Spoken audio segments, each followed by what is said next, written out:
فیضان گرامی، تاریخ گواہ ہے کہ ایک بہت بڑی ہستی جناب حمزہ سید الشہداء ہے کہ جنہوں نے جناب ختمی مرتبت پہ اپنی جان قربان کر دی. بہت دلیر تھے، بہادر تھے، ختمی مرتبت سے بہت محبت کرتے تھے. احد کے جب میدان میں آئے تو احد میں جو لشکر کی سربراہی، مشرکین و کفار کے لشکر کی سربراہی کرنے والا تھا، اس کا نام تھا ابو سفیان. ابو سفیان نے، اور اس کی بیوی ہندہ تھی جو معاویہ کی ماں تھی، یزید کی دادی تھی. ہندہ نے ایک مرتبہ ایک ابو سفیان سے کہا، ایک غلام میں نے دیکھا ہے جو بہت نیزہ بازی میں ماہر. انہوں نے وہ غلام خریدا، نام اس کا وحشی تھا. اس سے کہا کہ بھئی، ہندہ نے خود کہا اسے کہ ہم تجھے آزاد کر دیں گے، دولت دیں گے، بہت کچھ. اسے کہا کہ ہم نوازیں گے، بس صرف ایک کام ہے، محمد یا علی میں سے ایک کو قتل کر دیں. تو اس نے کہا میں محمد کو نہیں مار سکتا، ان کے چاروں طرف لوگ ہوتے ہیں، اور علی کو نہیں مار سکتا، ان کی چاروں طرف نظر ہوتی ہے. تو پھر ہندہ نے کہا کہ پھر میں اور کچھ نہیں سنوں گی، مجھے حمزہ کا کلیجہ چاہیے. اس نے کہا میں حمزہ کو مار تو دوں، حمزہ شیر کا شکار کرنے والے ہیں، وہ مجھے جان سے مار دیں گے، چیر دیں گے، بہت دلیر ہیں، ایک وار میں 2 ٹکڑے کر دیتے ہیں، میں پشت سے انہیں حملہ کروں گا. ہندہ نے کہا مجھے اس کی پرواہ نہیں ہے، مجھے حمزہ کا کلیجہ چاہیے. اور خود آئی، اور لوگوں نے وہ گانے بھی لکھے ہیں جو وہ گاتی ہوئی آئی تھی، نحن بنات طارق نمشی النما، وہ پورے گانے لکھے ہوئے ہیں، پورے جو اپنے ساتھ وہ پلٹون لے کے آئی. ایک مرتبہ وہ بجا رہے تھے، سب کچھ سارا سلسلہ گانے بجانا ہوتا رہا. ایک مرتبہ سارا کا سارا جب مجمع بکھر گیا رسول خدا کے اصحاب کا، تو وحشی نے پشت سے ایک مرتبہ جناب حمزہ سلام اللہ علیہ کو پشت سے نیزہ مارا، ان کے سینے سے باہر آ گیا.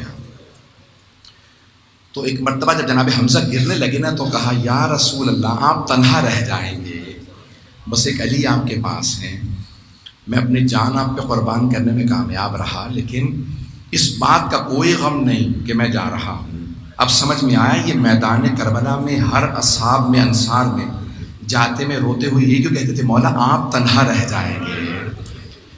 تو اب ایک مرتبہ جناب حمزہ سلام اللہ علیہ گر گئے.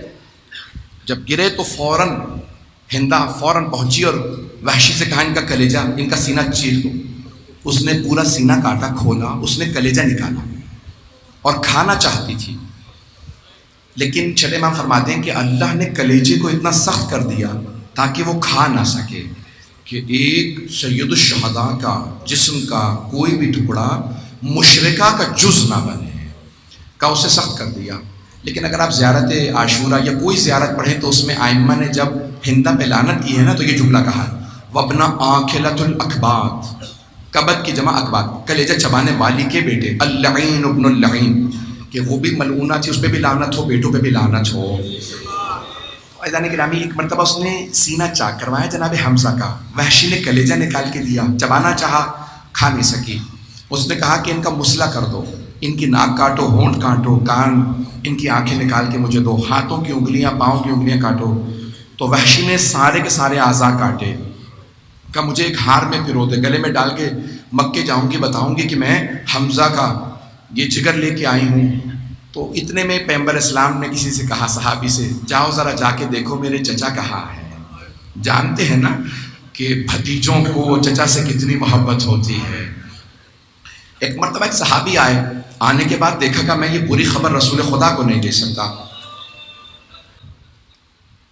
اتنے میں خود رسول خدا نے کہا یا علی اب آپ خود جائیے، دیکھیے چچا کہاں ہے. جناب علی مرتضیٰ اٹھے اور آئے اس جگہ پہ جہاں جناب حمزہ کو شہید کیا گیا تھا. جب آئے تو آ کے بہت روئے. جب روتے رہے تو جناب سرور کائنات خود اٹھے کہ میں خود جا کے دیکھوں گا چچا کہاں ہے. جب آئے نا اور آنے کے بعد دیکھا کہ مسلح کر دیا گیا ہے، پورے جسم کے ٹکڑے کاٹے گئے، تو پیغمبر لاشیں پہ غش کر کے گر گئے، روتے ہوئے گر گئے، رحمت للعالمین لاشیں پہ گر گئے اور بلند آواز سے رو رہے تھے. جب ایک مرتبہ ہوش میں آئے تو اور زیادہ رونے لگے. کہا میرے چچا کا مسلح کر دیا. ابھی رو ہی رہے تھے کہ ایک مرتبہ مدینے میں خبر پہنچی پیغمبر زخمی بھی ہیں اور رو بھی بہت رہے ہیں. ایک بیٹی نے کہا مجھے میرے بابا کے پاس لے چلو. جناب سیدہ نے خواتین سے کہا میرے ساتھ چلو، میں تنہا نہیں جاؤں گی. جب چلی نا تو رسول خدا کی پھپھی جناب صفیہ پھپھی ہیں رسول خدا اور علی مرتضیٰ کی، اور جناب حمزہ کی بہن ہے. تو انہوں نے کہا میں بھی چلوں گی. سب نے برقعے لیے پہنچ گئیں. کہاں؟ احد کے میدان میں. ایک مرتبہ پیغمبر ابھی بیٹھے رو ہی رہے تھے کہ ایک پھپھی نے، ایک بہن نے کہا یا رسول اللہ مجھے بھائی کے لاشے پہ آنے دیں. مجھے نہیں پتا میں کیسے پڑھوں گا. کہا یا رسول اللہ مجھے ایک بہن کو بھائی کے لاشے پہ آنے دیں. پیغمبر نے ایک صحابی سے کہا میری پھپھی سے کہہ دو کہ میں آنے نہیں دے سکتا. جب اس نے صحابی نے جا کے کہا نا کہ آپ کو رسول خدا نے منع کر دیا ہے کہ بھائی کے لاشے پہ نہ آئیں، تو جناب صفیہ نے کہا میں نہیں مان سکتی کہ پیغمبر کسی بہن کو بھائی کے لاشے پہ نہ آنے دیں. کہا رسول خدا سے کہو کہ ایک بہن کو بھائی کے لاشے پہ آنے دیں. جب بار بار دہرایا نا، واسطہ دیا، تو پیغمبر نے کہا اچھا ٹھیک ہے میری پھپھی کو آنے دو، ذرا انتظار کرو. پیغمبر نے اپنی ابا اتاری، جناب حمزہ کے لاشے پہ اٹھا دی. کہیں ایسا نہ ہو میری پھپھی دیکھ لے چچا کے ساتھ کیا ہوا ہے. ابا اڑھائی. جب ابا اڑھائی نا تو اس کے باوجود بھی جناب حمزہ بہت قد آور تھے، ان کے پاؤں پھر بھی نظر آ رہے تھے، پاؤں کی بھی انگلیاں کاٹی گئی تھی. تو جناب رسالت میں آپ نے کہا یا علی آپ جائیے ذرا کچھ پتے لے آئیے، پاؤں پہ رکھ دیے جائیں. کھجور کے کچھ پتے لائے، کچھ جھاڑیاں جناب حمزہ کے پاؤں پہ رکھ دی، کہیں بہن دیکھ نہ لے بھائی کے پاؤں زخمی ہیں. اتنے میں جناب صفیہ آ گئے. جب جناب صفیہ آئی نا تو رسول خدا نے کہا پھوپھی اماں بس چچا کے پاس آ گئی نا، بس یہیں بیٹھ کے رو لیجیے گا. دائیں طرف رسول خدا کھڑے ہو گئے، بائیں طرف علی مرتضیٰ، دو بھتیجے کھڑے ہیں ایک پھوپھی کے پاس. پھوپھی بیٹھی بین کرنے لگی ہائے میرا بھائی مارا گیا، میرا شیر جیسا بھائی مارا گیا. روتے روتے جناب صفیہ نے چہرے سے ابا ہٹا دی. بس جیسے ہی ابا ہٹائی تو جناب صفیہ نے دیکھا بھائی کا مسئلہ ہو گیا. رو کے کہا ہائے میرے بھائی کا مسئلہ ہو گیا. بس یہ کہا لاشے پہ گر گئی. جب لاشے پہ گری تو دیکھا بے ہوش ہو چکی. ایک بازو جناب رسول خدا نے پکڑا، دوسرا بازو علی مرتضیٰ نے. دونوں بھتیجوں نے پھپھی کو لاشے سے اٹھایا اور دونوں اٹھا کے مدینے لے جانے لگے. اور جب بھی بی بی جناب صفیہ کو ہوش آتا تو ایک ہی بات کہتی ہائے میرا بھائی، میرے بھائی کا مسئلہ ہو گیا. اب میں آپ سے کہوں گا ذرا میرے ساتھ چلیے، کربلا کا میدان ہے، 11 محرم ہے، ایک بہن بھائی کے لاشے میں آ رہی ہے. میری طرف دیکھیے گا، جب وہ بہن آئی نا ہاتھ پسے گردن بندھے تھے، سر پہ چادر نہیں تھی. مولا سجاد کہتے ہیں جب میری پھوپھی آئی تو آنے کے بعد لاشا دیکھا اور رو کے کہنے لگی اماں آپ نے چکیاں پیس کے پالا تھا.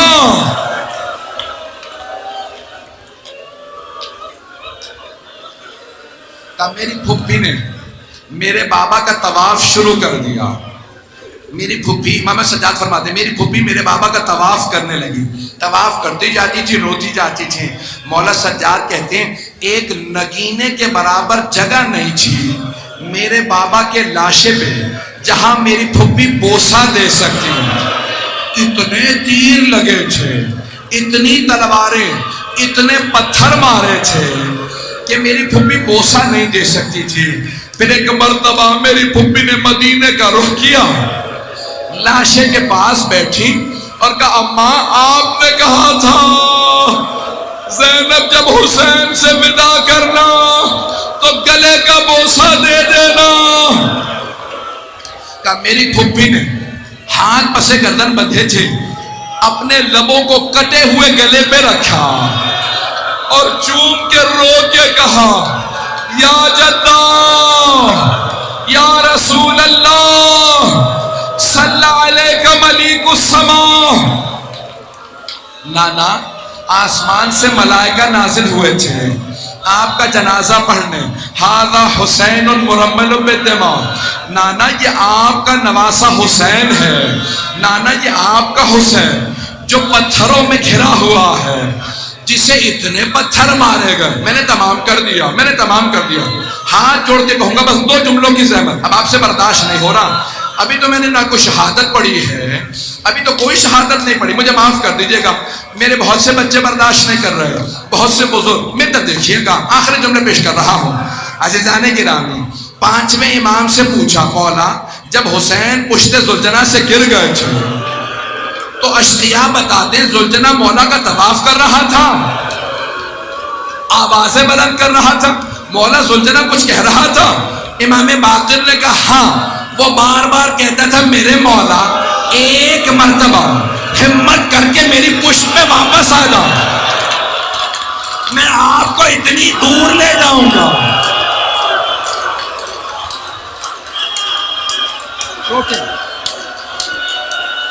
بس بس بھائی،